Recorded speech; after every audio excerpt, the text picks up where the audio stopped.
Good afternoon, everybody. Our robot is Creepy Crawler, also known as CC. In case you all are wondering, you guys have probably seen this before. It has appeared in a major motion picture before. It stars as Babyface in Toy Story. This actual scene from the movie is in Sid's room when you first see the robot.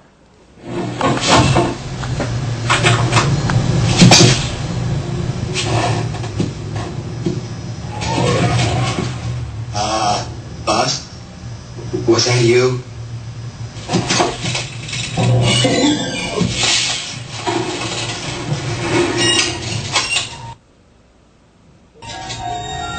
Hey, hi there, little fella. Come out here. Do you know a way out of here?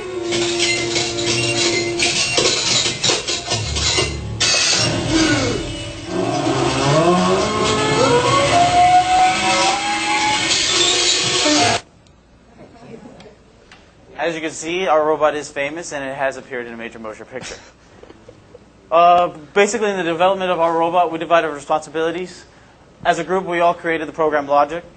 I developed subroutines, and Alex and Yi developed the construction of the program, the actual construction of the program. And collectively, we actually put together the robot. The problem statement is CC is to be able to crawl over small objects and follow a lighted path using the use of photosensors. As you can see, this is a demonstration, crude demonstration. Motivation. It is very important for our robot to have the capability to distinguish between light and dark. The use of legs instead of wheels is giving it the ability to crawl over small objects and able to walk over, as you can see here, a magazine, cardboard, or a plastic what you want ramp. In building our robot, the original design was to have a lighted track. But since the robot doesn't turn as sharply as it did with wheels, a large track would have been used. And a large track just wouldn't have been cost effective to bring and develop and actually bring into the classroom. So basically, wheels would be replaced by crawling legs. The whiskers sensors could have been used to avoid objects, but we used IR sensors instead. The possibility to build a larger platform was something we were toying with, but it just wasn't possible. It would have cost too much to have larger servos and to redesign the legs that came with the Bobot. Basically, we used 4 photosensors in total. 2 sensors are connected in series with a relay, 2 connected in series with a relay. With a resistor and capacitor. We used 2 servos that controlled the legs. And we got 2 leg crawlers from the Bobot kit. And the 2 IR sensors are used in the back for if it ever climbs up a ramp and it's unable to make it over the ramp because of the angle, instead of it toppling over and falling backwards, the IR sensors will tell the robot to walk backwards instead of falling back. Basically, this is click the next one. This is the completed robot. As you can see over here, we have the crawling legs, which our photosensors, these are the 2 that are using the capacitor. They're looking down. We also added, when we were testing it here in the room with the light, the difference between the light on and the flashlight, it wasn't enough for it to move, so it was just looking the light from the ceiling. So we added this little platform on the bottom, and then we're going to reflect the light in here, and then the light is going to be reflected back up. How it works is basically the way for the capacitor is it charges and it reads the time delay that it takes to receive the light from the surface and back, and that's how we program it to move. The ones that are using the resistor by itself are on the side of the head. So CC has earrings.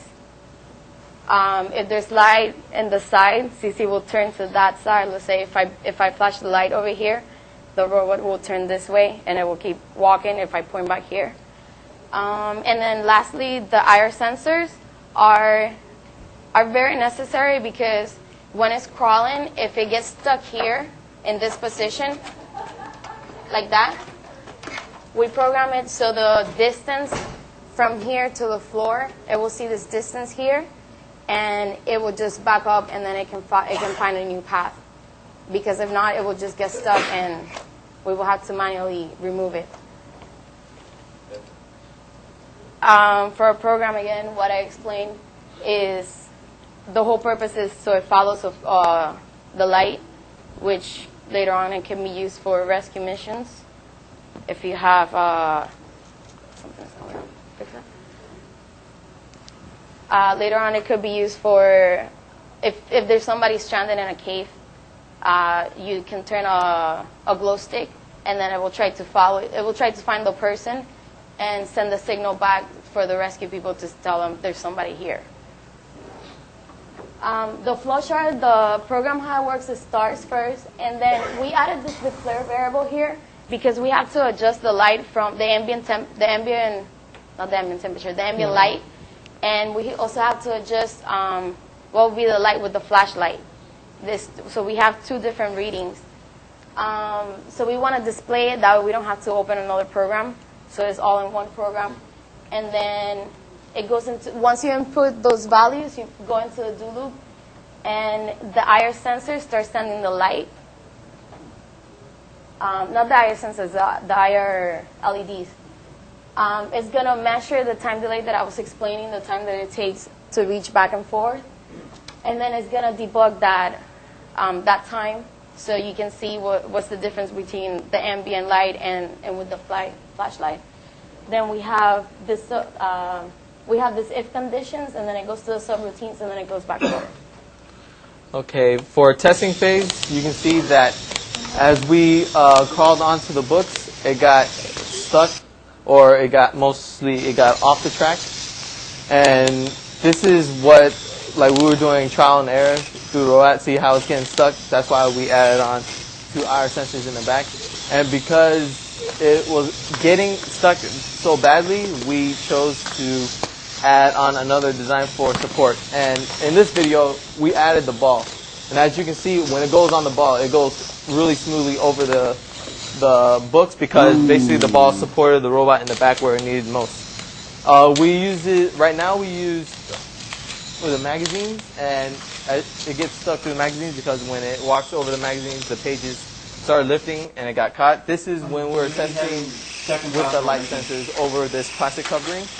And as you can see, slowly but surely, CC does walk over objects. She just needs motivation, and she has the I think I can mentality. So, Shine it to the other side.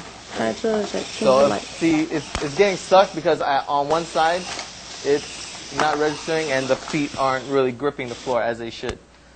Next, lessons learned that we had during this project, what helped us mostly was our flow chart.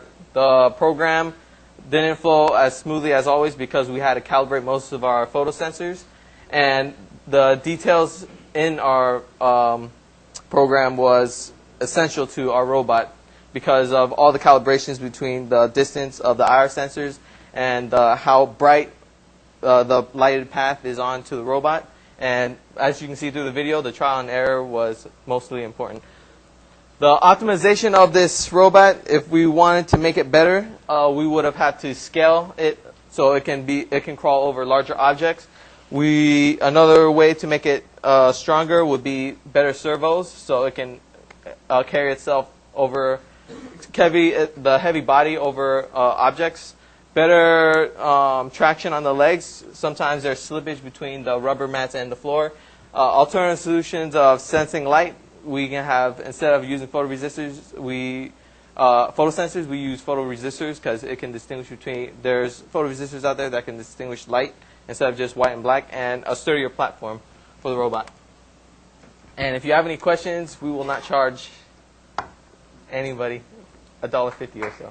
But that is our project.